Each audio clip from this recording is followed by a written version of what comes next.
कितनी माताएं जिन्होंने कभी जिंदगी में 16 सोमवार करा हो, हाथ उठाओ जरा। करें 16 सोमवार? किन किन ने करे जरा हाथ उठाओ तो। हाँ दिख गए, ठीक है, ठीक है। और जितने लोग आस्था चैनल पर सुन रहे हैं, जितने लोग फेसबुक यूट्यूब पर कथा सुन रहे हैं, जितने लोग इस पवित्र भूमि पर छिंदवाड़ा की पावन शिव महापुराण की कथा श्रवण कर रहे हैं, हम आपसे पूछना चाहें, आपने 16 सोमवार का व्रत करा, 16 सोमवार का उद्यापन करा, 16 सोमवार का नियम लिया, 16 सोमवार की पोथी पढ़ी, 16 सोमवार की कथा पढ़ी, 16 सोमवार पे चूरमा बनाया, किसी ने 3-3 बार व्रत करा, किसी ने बेलपत्री का करा, किसी ने चूरमे का करा, किसी ने मिश्री का करा। बोलो सही है? करा लोगों ने। पर जितने लोग आस्था चैनल पर कथा सुन रहे हैं और जितने लोग इस फेसबुक यूट्यूब पर कथा सुन रहे हैं और जितने छिंदवाड़ा की पवित्र भूमि पर कथा सुन रहे हैं, हम इनसे पूछना चाहते हैं,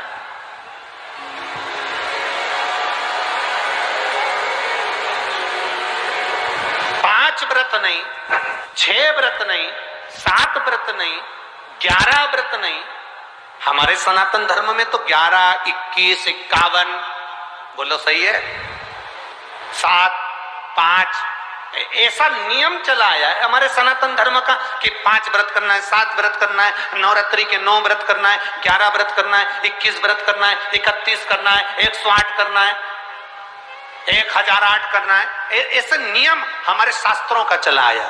फिर आखिर 5 व्रत नहीं, 7 व्रत नहीं, 6 व्रत नहीं, 4 व्रत नहीं, 3 व्रत नहीं, 16 व्रत का नियम कहां से आया? 16 व्रत ही क्यों?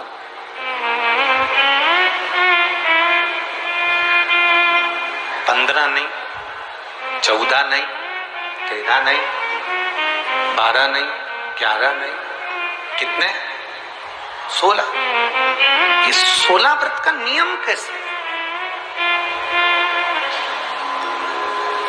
ये कहां से आ गया 16 व्रत का नियम?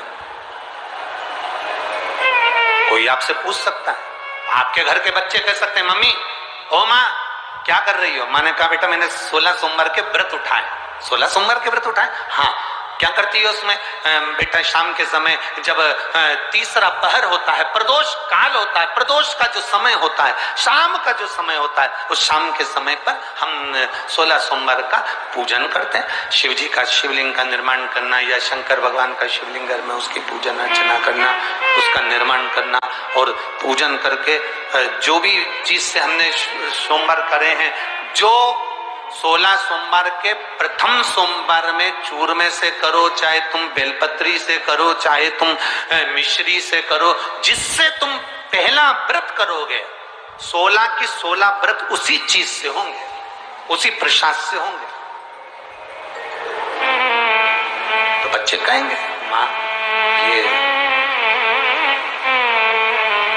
16 व्रत का विधान कहां से आया, 16 व्रत का नियम कहां से आया? आपके बच्चे पूछ सकते हैं, आपसे पूछेंगे, आपके बच्चे आपसे पूछेंगे कि ये 16 व्रत का विधान कहां से आया, 16 व्रत का नियम कहां से?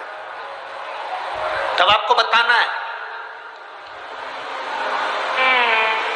अवंतिकापुरी उज्जैनी में एक कन्या रहती थी जिसका नाम सुगंधा था। बड़े ध्यान से सुनना, 16 सोमवार के व्रत तो आपने बहुत करे हैं, पर 16 सोमवार में 16 सोमवार का नियम कहां से आया? 15 नहीं, 14 नहीं, 5 नहीं, 6 नहीं, 7 नहीं, 21 नहीं, 20 नहीं, 16 का नियम कहां से आया? वो 16 के नियम को जाने। और यहीं से 16 सोमवार व्रत की प्रारंभता है, इस कथा की प्रारंभता।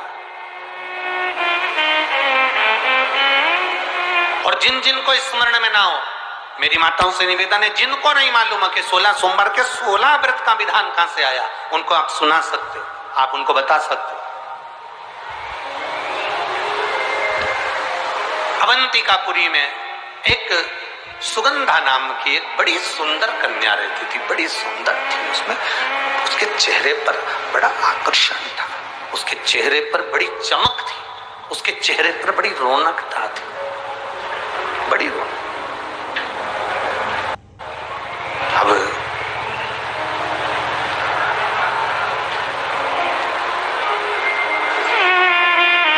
की माता सुगंधा की जो माँ थी, सुगंधा जो कन्या थी, उसकी जो माता थी जिसका नाम रेणुका था, वो रेणुका एक काम बड़ा विचित्र करती थी।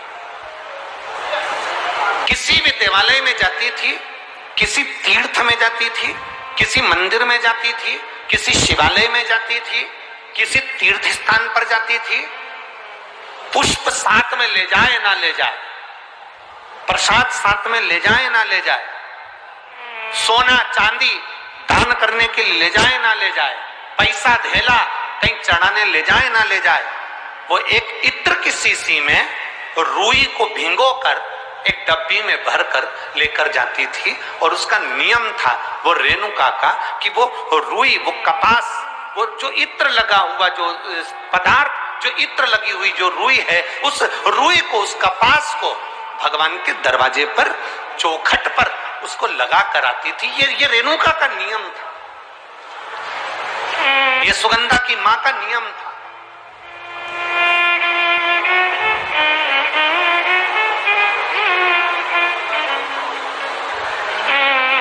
एक नियम हमारी जिंदगी में हम जो लेते हैं, वो नियम हमारे लिए सिद्धता देता है।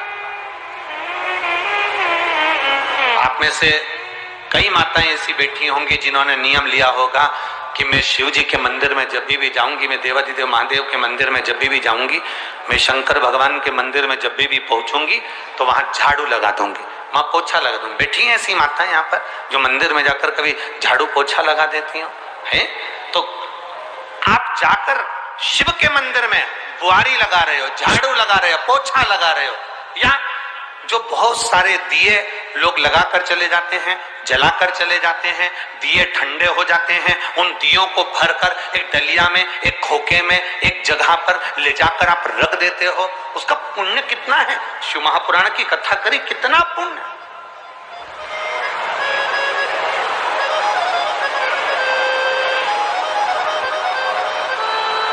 गुरु नानक देव जी ने तो अपने शिष्य वाले से कहा था, गुरु नानक देव जी अपने शिष्य से कहते हैं, संत शिरोमणि में भी शिरोमणि परम पूज्य गुरु नानक देव जी अपने शिष्य बाले से कहते हैं, बाले सुन, भंडारा करने वाला भंडारा करे, लंगर करने वाला लंगर करे, चखने वाला चखे, करने वाला करे।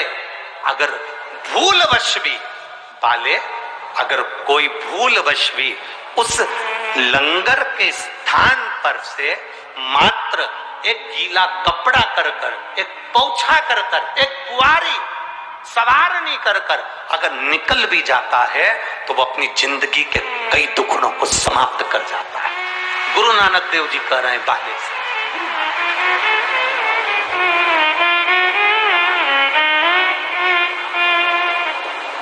अब शिरोमणि संतों में शिरोमणि गुरु नानक देव जी कहते हैं कि कोई लंगर करे, कोई लंगर चखे, मतलब कोई भंडारा करे और कोई भंडारा खाए, कोई लंगर करे, कोई लंगर चखे।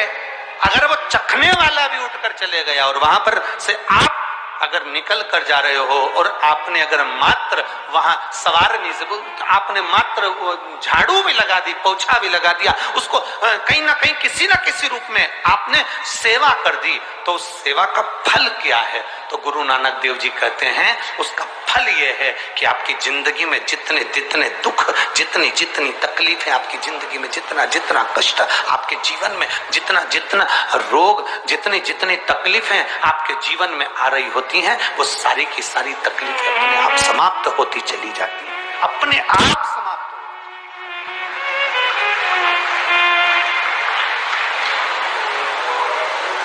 अब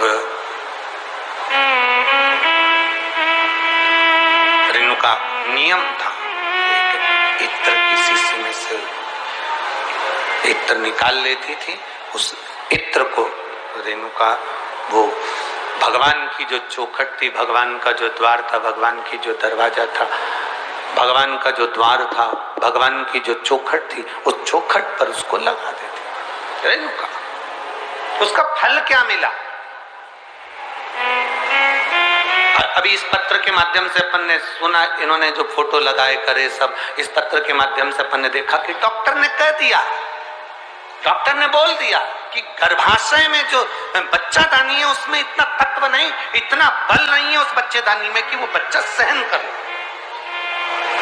पर पहले भी आपको कथा में कहा, देवता देते हैं पल्ला झाड़ कर और महादेव देते हैं छप्पड़ हाड़। ये महादेव की देने की रीति बड़ी